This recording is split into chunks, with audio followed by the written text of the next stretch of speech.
talk about C-Tran bus system cyclic events and the data pipeline and visualization that we made for it.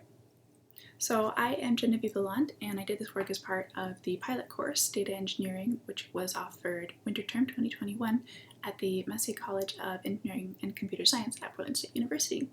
This was offered by Dr. Bruce Irvin with the assistance of TAs David Post and Aman Solanki. So let's take a look at the data itself. This is bus system data, and specifically it is tracking the position of those buses over time. And this is for C-Tran, which is a bus system in Vancouver, Washington. And let's take a look at the pipeline structure. So we'll be taking that C-Tran data and uploading it into Kafka and then pulling it down into Postgres where we can query over it. So you can see here I've marked the producer and the consumer, and all of this is going to be supported in GCP. So I'm using Google Cloud Platform VMs, and I'm also storing backups in Google Storage, which brings me to the point. In the producer, I have also added the ability to store a backup of the data locally, so in case something happens with it, you can always recreate it. So I also added the ability to ingest from a backup. Another feature I added is logging. I'll talk more about this in a minute, but I use logging to enforce once only ingest so that we don't get duplicate data. And both the producer and the consumer will be logging to that file and using it. Another thing I do on the fly in the consumer is some simple data validation. I ensure that values are within given ranges, I ensure that they're present, things like that. And as you might expect, since there's so many different features that I added here, I did a lot of testing. So I wanted to make sure that when I've got some staging data, I can just discard it instead of repeatedly inserting it to my real database. So let's take a look at the sources of data. This is actually coming from two different places which we had to integrate. So there's the breadcrumbs, and imagine that's a bus as though it's Hansel and Gretel going along over time and dropping a breadcrumb at a given interval. So this would be a crumb of data, and this is in JSON format. And that's as opposed to stop events, which are collected at particular bus stops. And this has additional information about the route itself, like the route ID and its general direction. And we're going to be combining these into Postgres. Here's the schema in Postgres for breadcrumb and trip. Notice that trip has a primary key on trip ID, however breadcrumb does not. It only has a foreign key which references that trip ID, and that will come up later.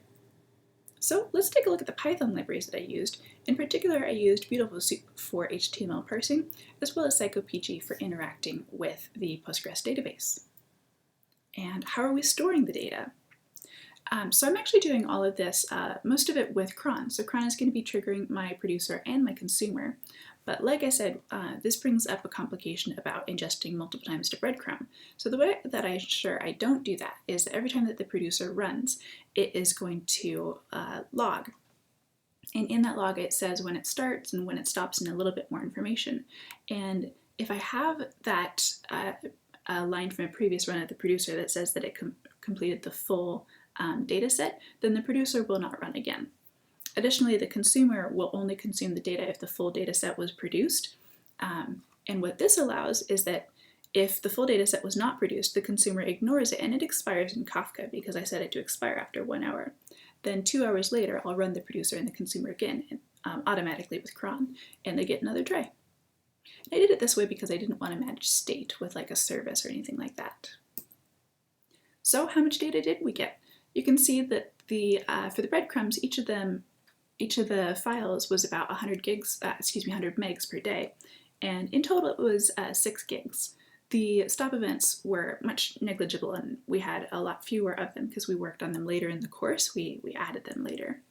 If you take a look at the counts of records, you can see we've got about 17 million in breadcrumb table and about nearly 80,000 in the trip table. This is an example of the logs. I did have two separate pipelines, so I could do source parsing and data validation separately for the different data types, and so they each have their own logs, but they do the same thing. You can see here is the message about finishing producing all of the breadcrumb data, and this is the main line that I parse for to double check if subsequent activity should take place. Also, you can compare the count of messages produced to those that were consumed and inserted to tables. And the inserted to breadcrumb should be about the same as that minus anything that was invalid.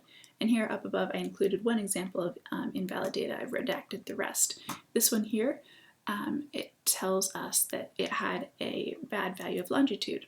And I included it in the logs so that anyone, the data engineer, can evaluate the data and decide whether that was correctly invalidated or whether maybe the invalidation algorithm needs to be adjusted.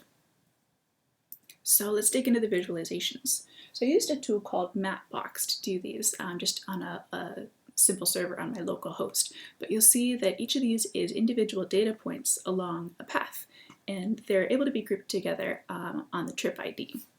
And this is just one trip. So how did I do that? So I wanted to find a trip that went over the bridge. So I pulled the latitude and longitude of the bridge and grouped trips on their trip ID, and I wanted to see how many times those trips go over the bridge. And I ended up using route 164, and I just chose at random one of the trips, and over here is how I'm gathering the data. So for Mapbox, I need the longitude, latitude, and speed, and I'll do it for this trip ID. What else can we do? How about the longest trip? So this is in terms of time. So I calculated this as the diff of the min and the max time for the trip. Again, we're grouping on the trip. But you'll notice down here that some of the data doesn't have the other information that came from the stop events. Again, that's because this was a course, and so we were working with breadcrumb data through most of the course. And at the end of it, we learned about integrating data, and that's when we added the stop events. So for that visualization, I used the longest one, which is route ID 105. So we had longest trip in terms of time. How about length? So how are we going to do this? Well, I ended up calculating it using a heuristic by calculating the hypotenuse of the bounding box of the x and y coordinates. So how do we do this? You can see here that calculation in the bounding box, and I also included a lot of those values in the result because I wanted to visually confirm that they were correct. I've also redacted a lot of the values here. I only pulled, I just copy-pasted what was the longest trip for each of the top 3 routes. And actually, I'll show you those. So these are the longest 3 routes. You'll notice though that trip 2 actually looks a little bit longer than trip 1. And sure enough, that is true, again, because I was just using a heuristic. One area that might be cool for future work is I think that you can take data points and convert them into a data line and then be able to calculate the length on them. So that could be cool to experiment with in the future. All right, so we did all of the longest things. How about the shortest or the slowest? This revealed more intricacies about our data itself. When you start taking a look at the shortest results, you start seeing things like this. Now let me pull it up here in Mapbox so that you can actually see it. What is going on here?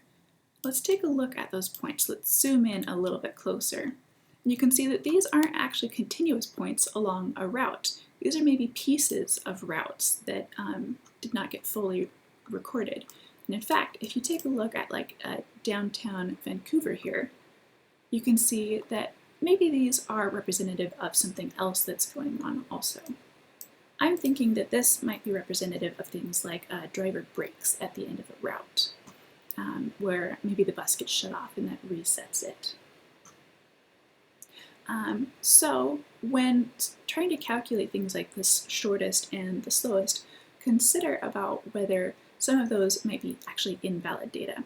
So in calculating the shortest trips, I ended up filtering out the shortest ones. How did I do that? I used a CTE. So you can see over here the 3 different CTEs I used and then the query that I used to pull that data.